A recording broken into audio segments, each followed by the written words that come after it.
everyone. So along with the PowerPoint that I made for you guys to read through before you complete your stamp project, I also have, I just want to quick go through my example for you as well.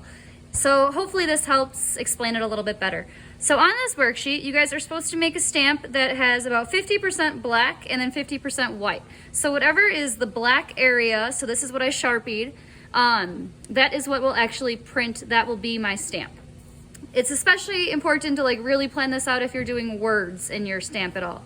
So you guys are supposed to do for this project any of the Inktober words. Here was my example for this project then for you. So I did the word float and I drew a little root beer float. I mapped out every spot. You can fill it in with Sharpie or pencil for this part, it doesn't matter, but I mapped out every spot that I want black. So you can see I shaded it in. It's a little messy, but as long as you know what you're doing, it'll work out just fine. So for me, had this all planned out. Once I have it all planned out, it looks like it's about 50% black ink and 50% white of the paper. Then you need to grab a piece of tracing paper, and this is super important for the words because you will need to cut them out reversed. So backwards, which is really difficult to write in reverse. So the great thing about tracing paper is it's gonna do that for us. So all I did was line it up. I traced over all of my edges of my objects, anything outline where I want it to change from black to white. On your tracing paper, you don't have to fill it in, where the black is and where the white is. You can just leave just the line work. So this is what I went with.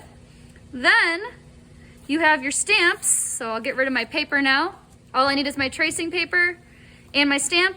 Make sure you went over these lines super dark. If they're too light, they're not gonna show up. So here in the classroom, we're using a 6B pencil. A normal pencil does work just fine. That's all I used for mine, and I'm gonna show you that it does transfer. So all you gotta do is take it, you'll place it upside down, the side that has your pencil lead on it. Place it on your stamp. For this example that I'm doing, it doesn't quite fit my stamp. Your guys's do fit, or this should be a really close fit for you. But I'm just grabbing a scrap piece of the linoleum board. And then just press really hard over all of your lines. And they should transfer, so. You can always check though before you completely lift it to make sure everything transferred. But I can see that I got all mine. So that looks really good. So I'm cutting this reverse, especially important if there was words. It's not too important right now for me, but your next step is to Sharpie any areas that you want to be black. So I'll just do a little part here for you guys. I know that I had, and this is why you can look back at that sheet. You should know what you have black and what is white, and you're just copying it with a Sharpie. My Sharpie's dying. Let me quick grab a different one.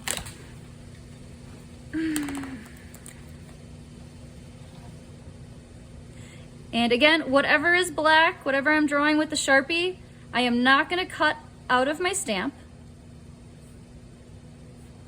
So I'm just gonna do this part. You guys should do the whole thing, Sharpie the whole entire thing. If you do make a mistake, a little bit of water, and you can try to rub the Sharpie off. It will never come completely off, but at least maybe it'll be enough that you can know that you're not supposed to cut that, or that you are supposed to cut that part. Whatever you need to do to it. Then you're gonna get two different lino cut tools. These are very sharp, razor sharp. They cut through anything. So just a little demonstration on how to use these.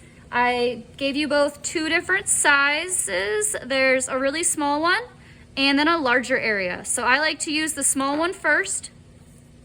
And for me, I want to outline all of my objects. Now, when you're using these tools, you are just pressing in. You do not need to make a really deep cut. It just needs to be deeper than the surface here. So make sure your hand is not in front of the blade at all, because if I accidentally slip, it would go into my finger. So I have my hand over here, have the blade just a little bit down, and it cuts really easy through these stamps. Like such. So, and I just take all these little pieces and I'm gonna toss them. I like to outline all of my black areas first with my thin one, and then if I have bigger areas, so for mine, I actually have, I know this whole top area was supposed to be white, so then once I outline all of my nice little objects, so I'll just quick do a side, I have all this whole little triangle that needs to be cut out. That's when I would take these big tools that gouge a little bit more out.